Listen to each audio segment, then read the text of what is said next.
ரயில் பால திறப்பு விழாவிற்கு வருகை தந்துள்ள பிரதமர் நரேந்திர மோடியை தமிழக ஆளுநர் RN ரவி அவர்கள் வரவேற்கிறார். அவரை தொடர்ந்து தமிழக அரசு சார்பாக தமிழக நிதித்துறை அமைச்சர் தங்கம் தென்னரசு, மத்திய இணை அமைச்சர் எல்முருகன், அவரை தொடர்ந்து பாஜக மாநில தலைவர் அண்ணாமலை, வானதி சீனிவாசன் மற்றும் மாவட்ட ஆட்சியர், ராமநாதபுரம் மாவட்ட ஆட்சியர் சிம்ரன்ஜீத் சிங் காலோன், அவரை தொடர்ந்து ராமநாதபுரம் மாவட்ட காவல் கண்காணிப்பாளர் சந்தீஷ் ஆகியோர் அடுத்தடுத்து தற்போது ஹெலிபேட் தளத்தில் இறங்கிய பிரதமர் நரேந்திர மோடியை அவர்கள் வரவேற்று வருகின்றனர். இந்த வரவேற்பு நிகழ்ச்சியில் பாஜகவினர் பல்வேறு இடங்களில் வரவேற்பதற்காக அடுத்த பாஜக கொடியை வைத்து அவர்களை வரவேற்கும் விதமாக பல்வேறு சிறப்பு ஏற்பாடுகளை செய்துள்ளனர்.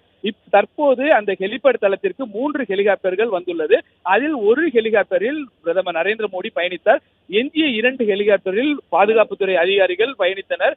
இந்த 3 ஹெலிகாப்டரும் சற்று முன்னர், அதாவது சரியாக 10:50க்கு இலங்கை அனுராதபுரத்தில் இருந்து இலங்கையின் விமானப்படைக்கு சொந்தமான ஓடுதளத்தில் இருந்து புறப்பட்டது.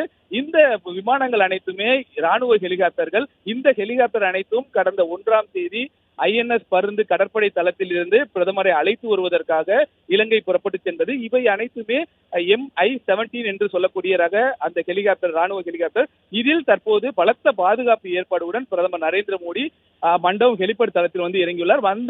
வந்து இறங்கிய பிரதமரை தமிழக அரசு சார்பிலும் அதே போல் கட்சி சார்பிலும் வரவேற்பு ஏற்பாடுகள் பிரம்மாண்டமாக செய்யப்பட்டுள்ளது. ஒவ்வொருவராக, குறிப்பாக தமிழக ஆளுநர் RN ரவி, அவரை தொடர்ந்து தங்கம் தென்னரசு, அதே போல் அண்ணாமலை, எல்முருகன் ஆகியோர் தொடர்ந்து அவரை வரவேற்று வருகின்றனர். வரவேற்பு நிகழ்ச்சி சிறப்பாக நடந்து கொண்டிருக்கிறது.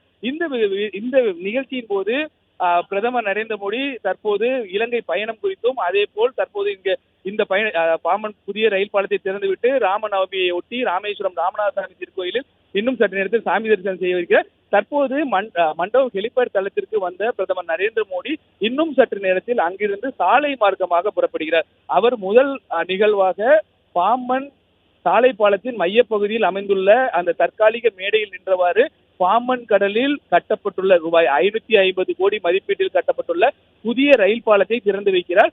அதனைத் தொடர்ந்து அந்த நிகழ்ச்சி முடிந்த பின்னர் சாலை மார்க்கமாக மீண்டும் அவர் ராமேஸ்வரம் வருகிறார். ராமேஸ்வரத்தில் இன்று ராமநவமி என்பதால் ராமேஸ்வரம் ராமநாதசாமி திருக்கோயிலில் சுமார் ஒரு 12:45 மணி முதல் 1:15 வரை 1/2 மணி நேரம் சாமி தரிசனம் செய்கிறார். அதனை முடித்துவிட்டு ராமேஸ்வரம் பேருந்து நிலையம் அருகே இருக்கக்கூடிய அந்த ஆலயம் என்ற விடுதியில் நடைபெறும் நிகழ்ச்சியில் கலந்து கொண்டு பல்வேறு புதிய திட்டங்களுக்கு அடிக்கல் நாட்டுகிறார். அதே போல் நடந்து முடிந்த திட்டங்களையும் மக்களுக்கு அர்ப்பணிக்கிறார். இந்த நிகழ்வில் கலந்து கொள்வதற்காக பாரத பிரதமர் நரேந்திர மோடி இலங்கையில் அந்த அரசு முறை பயணத்தை முடித்துக் கொண்டு நேரடியாக அனுராதபுரத்தில் இருந்து ஹெலிகாப்டர் மூலமாக தற்போது மண்டபம் ஹெலிபேட் தளத்திற்கு இறங்கியுள்ளார்.